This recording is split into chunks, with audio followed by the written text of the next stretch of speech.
Vasanth TV ரசிகர்களுக்கு வணக்கம். இன்னைக்கும் நம்மளுடைய தெரிந்து கொள்வோம் நிகழ்ச்சியில தெரியாத பல விஷயங்கள தெரிஞ்சுக்க போறோம். நம்ம எல்லாருமே இந்த ஃபுட்பால பார்த்து ரசிக்கிறோம் இல்லையா? அதுலயும் அதோடைய வேர்ல்ட் கப் மேட்ச் எல்லாம் யாராலயும் மிஸ் பண்ணவே முடியாது. சாக்கர் அப்படின்னு சொன்னாலே எல்லாருக்கும் உடம்புல சாப்பா ஓடுது, சாக்கர் தான்ப்பா ஓடுது அப்படின்ற மாரி சொல்லலாம். ஸோ அந்த வரிசையில ஏன் வந்து அந்த ஃபுட்பால் பிளாக் அண்ட் ஒயிட்ல இருக்கு அப்படின்ற மாரி நெறைய பேருக்கு ஒரு கேள்வி இருந்திருக்கும். இல்லனாலும் கேள்வி வர வச்சுக்கங்க. ஏன்னா 1970ல நடந்த வேர்ல்ட் கப்புக்கு அப்புறமா தான் ஃபுட்பால் பிளாக் அண்ட் ஒயிட்ல வந்திருக்கு. இது எதுக்காக கொண்டு வந்திருக்காங்கன்னா, எஸ்பெஷலி அந்த டைம்ல டிவில பார்த்த நெறைய பேருக்கு பால் தெரியல.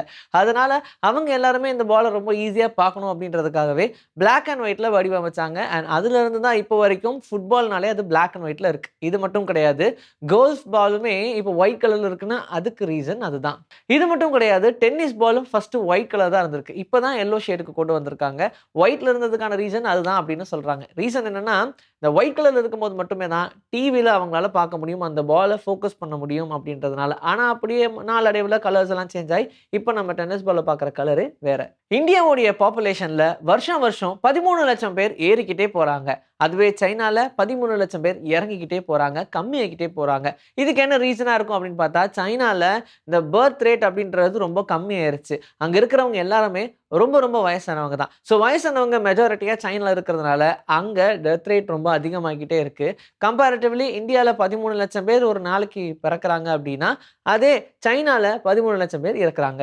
நம்ம நெயில்ஸ் உடைய குரோத் இருக்கு இல்லையா? அந்த நெயில் பட்ல இருந்து வெளிய வரதுக்கு அப்புறமா வரக்கூடிய அந்த குரோத்த நம்ம பார்த்துட்டே இருப்போம். டப்பு டப்புன்னு கடிச்சு துப்பிருவோம். ஆனாலும் வளர்ந்துகிட்டே இருக்கும். ஈவன் தோ அது அன்ஹைஜீனிக்கான ஒரு ஹேபிட் அப்படின்னாலும் எல்லாருமே பண்ணிட்டு தான் இருக்கோம்.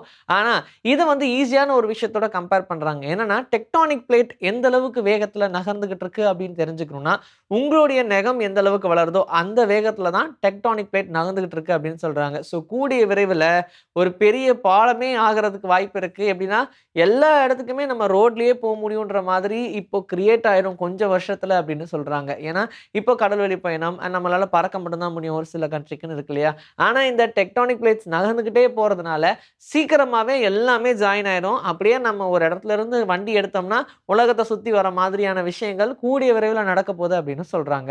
உலகத்திலேயே ரொம்ப ஃபாஸ்டஸ்ட் ஃப்ளைட் எது அப்படின்னு கேட்டா, அது SR-71 அப்படின்னு சொல்றாங்க. ஸோ இது எந்த அளவுக்கு ஃபாஸ்ட்டா இருக்கும்பா அப்படின்னு நீங்க கேட்கலாம். அப்படியே அதிரும், அப்படியே வேகத்துல பறக்கும் அப்படிலாம் சொல்லுவாங்க. ஆனா உண்மையிலேயுமே அத கம்பேர் பண்ணணும்னா, அமெரிக்காக்கு நீங்க இருந்து ஒரு 3 1/2 மணி நேரத்துல போயிடலாம். அந்த அளவுக்கான ஃபாஸ்ட் ஜெட்டா தான் இது பார்க்கப்படுது. லயன், டைகர், லெப்பர்ட், ஜாகுவார் இது எல்லாமே பூனையுடைய வகை அப்படின்னு சொல்லிடுறோம். அதே மாதிரி அதோடைய பாஸ் அதாவது கால்ல இருக்கக்கூடிய பாதம் இருக்கு இல்லையா? அது பூனைக்கு எப்படி இருக்குமோ அதே மாதிரி இருக்கும். ஆனா ஒண்ண தவிர. சீட்டா அதாவது சிறுத்தைக்கு மட்டும் பூனைக்கு இருக்கிற மாதிரியான பாதம் இருக்காதாம். நாய்களுக்கு இருக்கிற மாதிரியான பாதம் தான் இருக்கும்னு சொல்றாங்க. எப்படி? அது ஓடுற வேகத்துக்கு கண்டிப்பா பூனைன்னு சொன்னாலாவது ஓகே. என்னப்பா இது டாக்ன்னு சம்மந்தமே இல்லாம சொல்ற அப்படின்ற மாரி யோசிக்கலாம். ஆனா நிஜமாவே அதுதான் உண்மை. இது மட்டும் கிடையாது.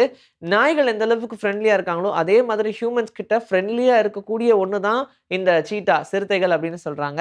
ஆனா, அதோடைய தோற்றத்த பார்த்து நாம பயந்து பயந்து வளர்ந்ததுனால, நாமளுமே அதுக்கு எதிரியா தான் தெரியிறோம். ஆனா, ஒரு சிறப்பான விஷயம் என்னன்னா, ஹியூமன்ஸ மட்டுமே வேட்டையாடணும் அப்படின்னு சொல்லி நினைக்காத ஒரு மிருகம்னு சொல்லணும்னா, அதுல சிறுத்தைக்கும் ஒரு இடம் இருக்கு அப்படின்னு சொல்றாங்க. சிறுத்தைகள் பெருசா இந்த மனிதர்கள வேட்டையாடாது.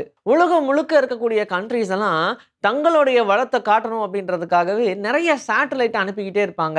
அது போய் அந்த பூமிக்கு மேல செட்டில் ஆகி நமக்கு நெறைய விஷயங்கள குடுத்துக்கிட்டு இருக்கு. பிரச்சனை என்னன்னா, அதுல 60% சேட்டலைட்ஸ் இப்போ வொர்க் ஆகுறதே இல்ல. அதனால நமக்கு எந்த பயனும் இல்ல. இருந்தாலும் அத திரும்ப போய் கொண்டு வந்து இங்கேயா டம்ப் பண்ண போறாங்க? அப்படியே ஸ்பேஸ்லயே உட்டாங்க. நம்ம உலகத்த சுத்திக்கிட்டே இருக்கு அத்தன சேட்டலைட்ஸும் அப்படின்னு சொல்றாங்க. நெறைய குப்பைகள் இன்னுமே ஸ்பேஸ்ல தான் இருக்காம். அத அழிக்கவும் முடியாது. அது கம்போஸும் ஆகாது.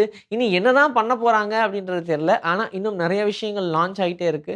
ஸோ இதோடைய முடிவு எப்படி இருக்கும் அப்படின்றத நம்ம இன்னும் இன்னும் கொஞ்சம் கொஞ்சம் வருஷங்கள் போனா மட்டுமே தான் தெரியும். இன்னைக்கு நம்மளுடைய தெரிந்து கொள்வோம் நிகழ்ச்சியில தெரியாத பல விஷயங்கள தெரிஞ்சுக்கிட்டோம். இதே மாரி சூப்பரான கன்டென்ட்டோட உங்கள நான் வந்து சந்திக்கிறேன். Until then this is bye from Vijayasri. Take care.